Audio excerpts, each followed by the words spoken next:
All right, so we're starting to see, right? We started to see pretty much how different the north region, right, the northern region and the southern region started to develop, right?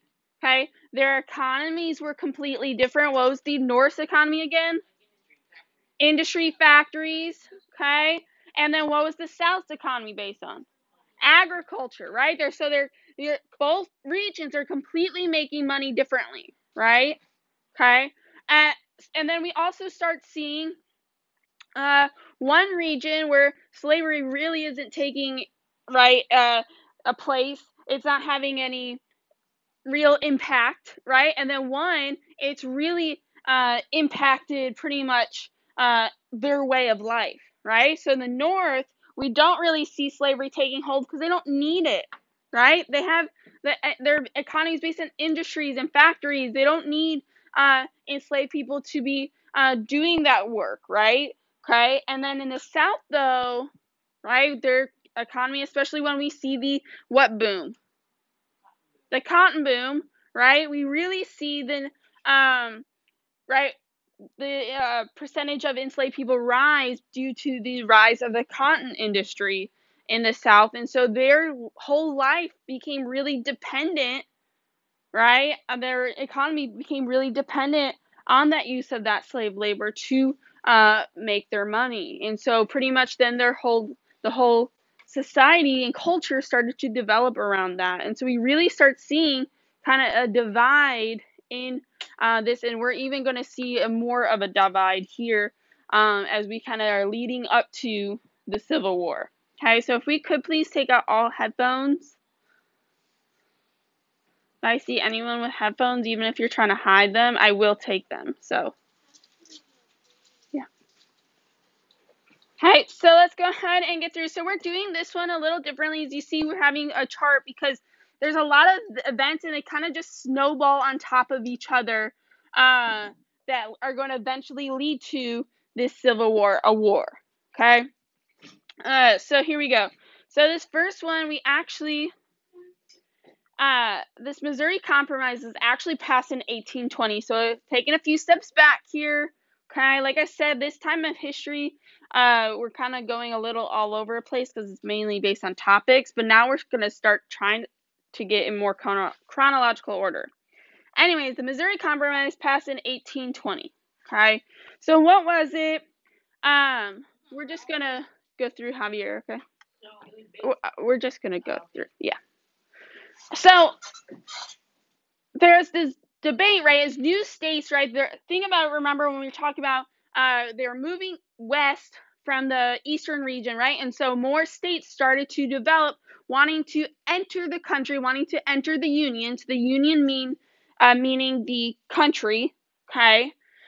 So states were wanting to enter the union as a state, right? Or territories were wanting to enter the union as a state. Well, this debate of a lot of the northern states have already abolished slavery, while the southern states obviously almost increased their use of slave labor. And so here we have Missouri wanting to enter the Union as a slave state. Okay, so they are a state they wanted to legalize, they wanted to allow the use of slavery in their state. Well, one problem this happened, okay, was that entering Missouri as a slave state would upset the balance of 11 free and 11 slave states in the Union. So in Congress, right, in the government, in the country, there were 11 free states and 11 slave states.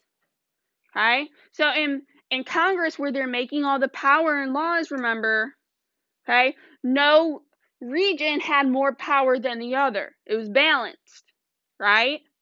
Well, what would happen if Missouri entered as a slave state? What would happen to the balance of power? The South would have more power. The slave states, the South, right, okay, would have more power. So when we're referencing as a slave state, that's meaning more towards, that's giving power to the South. we're really starting to, again, see this division happening between the North and South. North being the free states who want, to end and abolish slavery. The South wanting to keep it. States have being slavery illegal in those states. So, right, we have this compromise then, right? Okay, so the first part of this compromise is Missouri would enter the Union as a slave state. Okay, but then we would see Maine joining the Union as a free state, so it would be equal balance. Still, it would be 12 free now and 12 slave states. Okay, also to kind of settle this debate of when new states do enter the Union, do they enter as a free or slave states, they came up with this compromise that they are going to draw a line, okay, at the 36-degree latitude line, pretty much Missouri's southern border, okay, that any state that is going to enter the Union above that line is going to be a free state. Any state entering the Union below that line would enter as a slave state. This is excluding Missouri, because Missouri is technically above that line, right? It's Missouri's southern border, okay? And I will say this also only applied to the territory that was acquired from the Louisiana Purchase. Remember, the Louisiana Purchase happened about 17 years before this. Okay, and so this compromise only applied to that area. Okay, on the next slide, I'm going to show you a map so you can kind of see what I'm talking about here. Okay, but they made this compromise. Why do you think they're going to have, and we're going to see another compromise in a little bit here. Why do you think they're making a compromise here? Neither side is too much power in the Senate. Okay, neither side is too much power in the Senate to make both sides somewhat happy, right? Okay, the South is gaining another state, or right, another state being slavery allowed, but then also the North is getting another state, okay, and then they kind of settle, or I'm going to say in quotations, settle the dispute, because obviously if they really settled it, we'd have nothing else to talk about. Okay, settle the dispute on whether a slave entering the Union would become free or a slave state. So, forgot one. Sorry.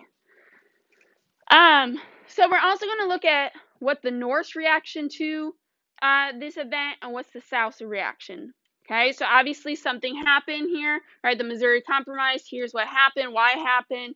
Okay, now what's the North's reaction? Well, the North tried to pass laws in Missouri that made importing slaves and the children of slaves in Missouri illegal.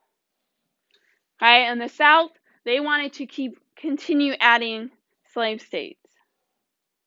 Hey, William and David, if you could stop that, please. That's really, thank you.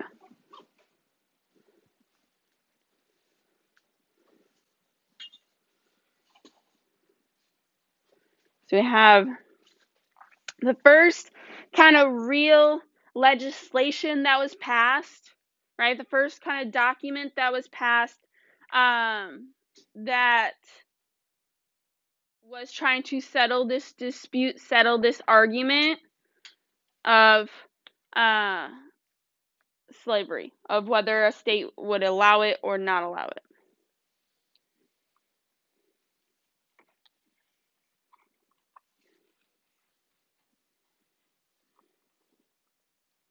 Like I said, it might be easy if you went ahead and copied those questions. They're going to be the same questions for each event, so it might be easier if you want to just copy. Some are a little longer of what it was, and some are a little shorter. Like this one had 3 things, and like another one, we're going to be doing his 4 things, but I try to keep them fairly not that long. All right, I'm gonna move on. You have the video if you missed it. All right, so here's a map. Okay, this is from your textbook, so it should be nothing different. But as you see, okay, right, this line, this Missouri Compromise line, but you see Missouri's above it, okay? Missouri's that yellow state above that line, okay? And it only applied to this, again, this area, so the unorganized territory, that is the Louisiana Purchase, okay? And so if you see free state, that's a territory because it's not a state yet, slave states, okay? And you see, so Missouri one is yellow, and Maine up there in the top right, one in green, okay?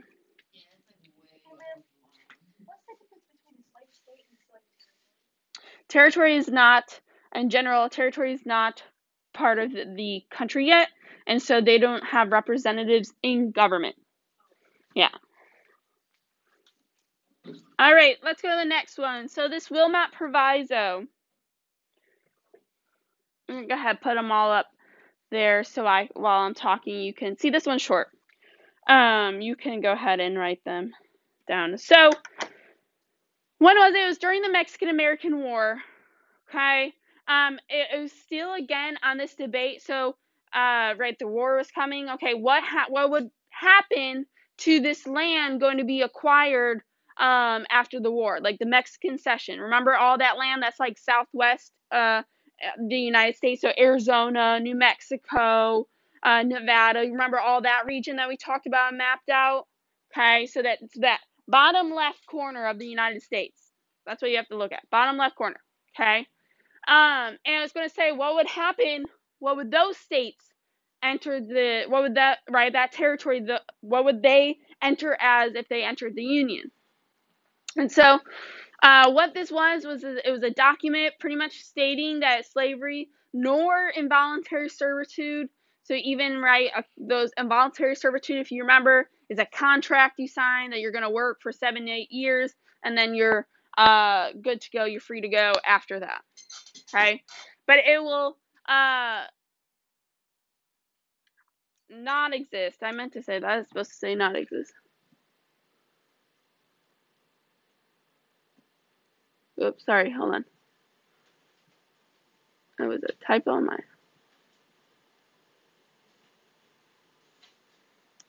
Will not exist in the territory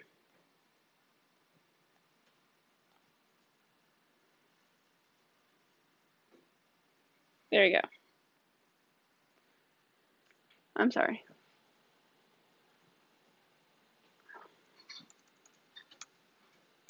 There we go.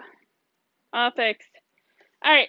Will not exist in the territory from the Mexican cession. So obviously, why did it happen? Many northern states wanted to outlaw slavery in the territory from the Mexican cession. They are the ones who first introduced this document. Okay, the North was the first to introduce this document because they wanted to outlaw it. Well, the North passed, since the Northerners controlled the House. Remember, the House of Representatives. The amount of representatives a state gets is based on population of that state. Okay, since the North had more population, they controlled the House. Okay, so the Northerners, the free states, they controlled the House of Representatives. However, the Southerners had more power in the Senate, and so this proviso did not pass. So this proviso was not an actual legislation. However, we're talking about it because it's a legislation that was brought forth and talked about, again, as a way we see Northerners trying to pass legislation that outlaws slavery, especially in new territories, and the Southerners denying that. So that's what we're talking about. We see, again, the Northerners wanting it, trying to pass, try to get rid of it, Southerners denying that.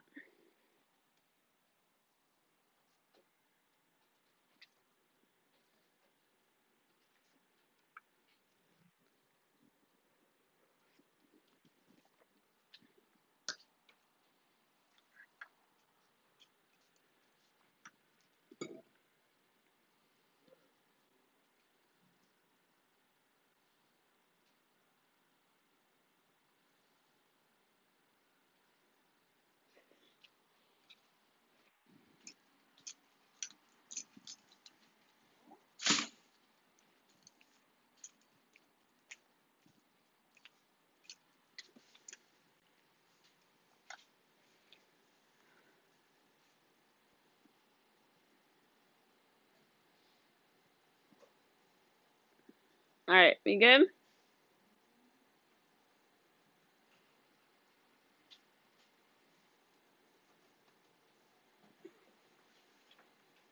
All right, gonna move on. This next one is a pretty long one. It's one of the biggest legislations that was passed on this debate of slavery. So the Compromise of 1850. And I'm putting it all up there. Okay, when was it? Obviously 1850. Huh, makes sense, right? All right.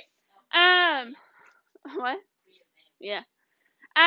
So basically what happened is, right, 1850, this is right after, right, California got their gold rush, and so a lot more people, pretty much California boomed, and they were wanting to enter the Union. Well, a lot of people in California, they wanted to enter the Union as a free state.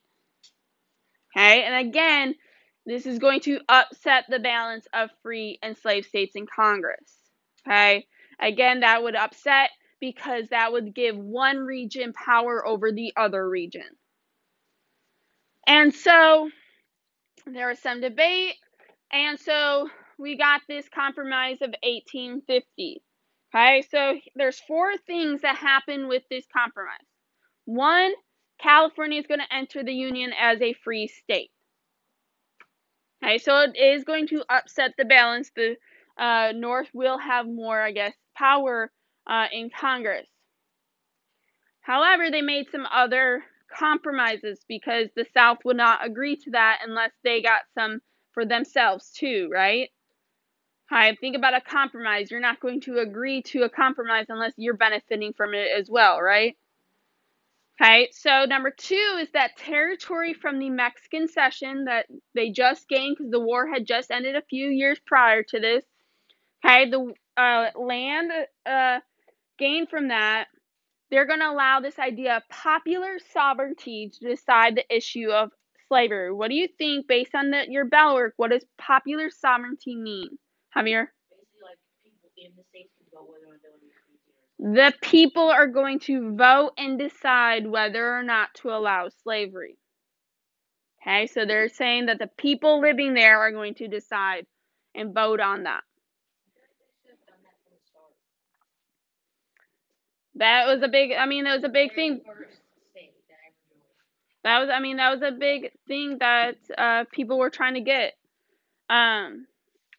We're going to see that happening actually on Friday too, and what came out of that. So maybe you have a different opinion on that on Friday. Number 3 is that the slave trade was outlawed in D.C. Okay, I want to make sure this is clarified. This does not mean that slavery was made illegal in D.C.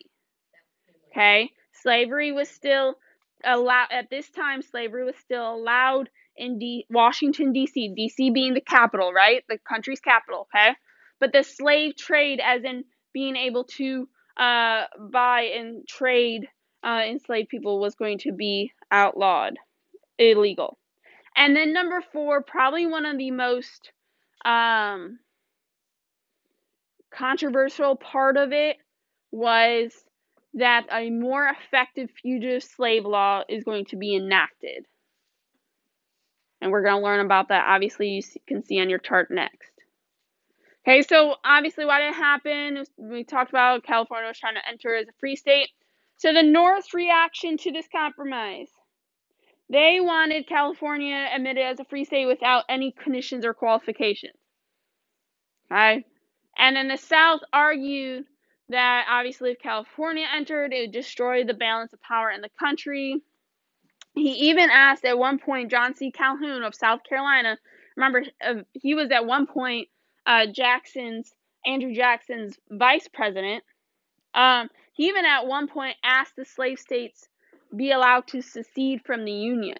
What does secede mean? Like, become their own country. Yeah, leave the country, become their own country. Remember, John C. Calhoun was also the person who enacted the nullification laws in South Carolina, where it could nullify or void a federal law. Okay, so again, we're starting to really see, right, people, especially in the south and the north, really dividing here. I mean, they're getting further and further apart from one another. And even we see one of the first times really, especially with the this Compromise of 1850 and that Nullification Act, we really start seeing these slave states starting to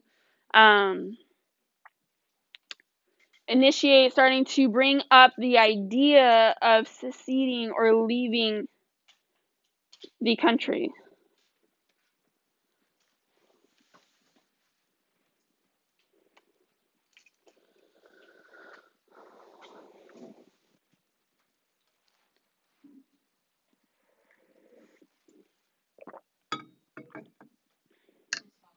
Mm-hmm.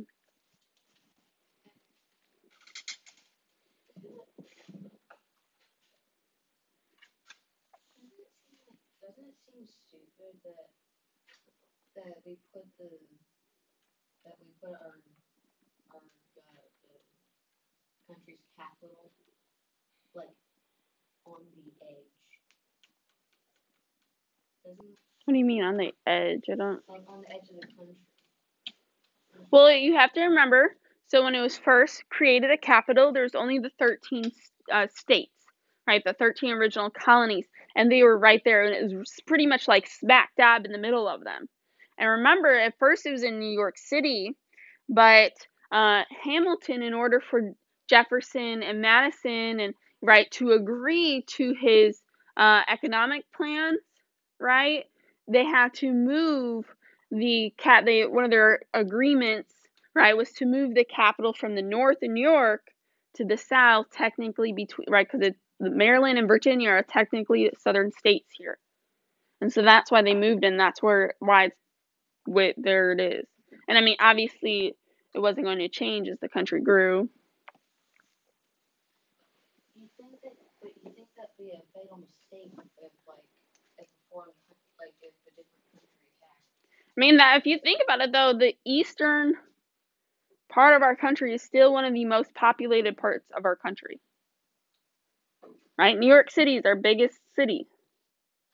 And New York City and Washington, D.C. are probably like maybe 6 hours away from pretty much the same distance, I would say. Like from Memphis to like the coast. So like 7 hours. I'd probably say 7 hours. Maybe not even. Maybe with traffic, 7 hours. So it's a lot. Everything's a lot closer there. Everything's a lot different. And think about it, at first when there was no planes and stuff, they needed to be right there by the ocean so they could go and trade and deal with affairs in like Europe. So, all right, let's move on. So here's a map, Compromise of 1850. So again, that green is representing free states and territories. Okay, so that means even though the territories had agreed that they were going to be free.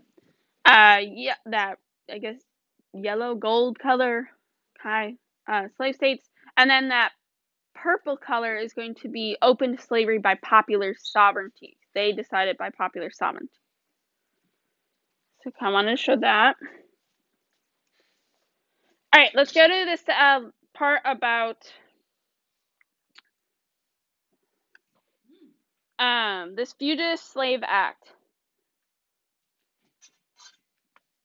Okay, so this was part 4 of the Compromise of 1850. So it was 1850. It was pretty much, it was put in place as soon as the law was passed, and it got started. Okay, so it was part of the Compromise of 1850. So basically what it was, okay, what do you think, first off, what do you think a fugitive is? Okay, it's kind of like a criminal, right? They're criminal. Okay, a fugitive slave would be someone who an enslaved person who has run away, right? They're going against the law, right? They're being a criminal by running away, technically, right? So it made it a crime, though, to help runaway slaves. So it was a crime if someone in the North was helping a runaway slave, and then it allowed officials to arrest those slaves in free areas. So officials could go into free states and arrest someone who had run away from the South based on this law. Then slaveholders were permitted to take these fugitives to these people commissioners, where the commissioners would decide whether or not they were fugitives. Most likely they decided because they made more money by doing that. And then these slaveholders could use testimony from white witnesses, but enslaved African Americans accused, they could not testify. You could not, a person, even if you're like, no, I'm free, they could not testify about that. Also, those who helped a runaway slave faced jail time and a fine. Basically, this law made it so you have to help these slaveholders catch these fugitives. And so a lot of Northerners were upset with this act. One, because they were basically being forced to help with this idea of keeping slavery legal, right? By making them go back into slavery. And they were also uncomfortable with these commissioners' power and kind of obviously dislike the idea of trial without a jury. And then obviously in the South, it benefited many slaveholders because they were able to get their fugitives back. They were able to, a lot of times, they were caught, and, even if they weren't a fugitive, it benefited many slaveholders. Isn't it like, what's that word? Like ignoring one of the amendments. Trial without a jury. Oh, yes. Yes and no, because what they kind of spun around and said is that these fugitives are not citizens. And that's how they were able to get away with it. They're property. They're not citizens. They are. I mean, you and me today are, yes, they're people. Yes, they're getting, trial without a jury. But that's how they're able to get around such laws. Because their wording is, they are not people, they're property of so-and-so. I do too. You're right. I mean, I think all of this is wrong, but, and that's why learning history, right? We learn history to learn and not repeat it, right? That's why it's so important. I think that's why it's so important to learn history, is because if you don't learn it, then you're doomed to repeating it.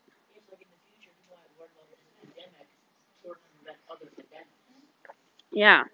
That's why I think it's so important to learn history.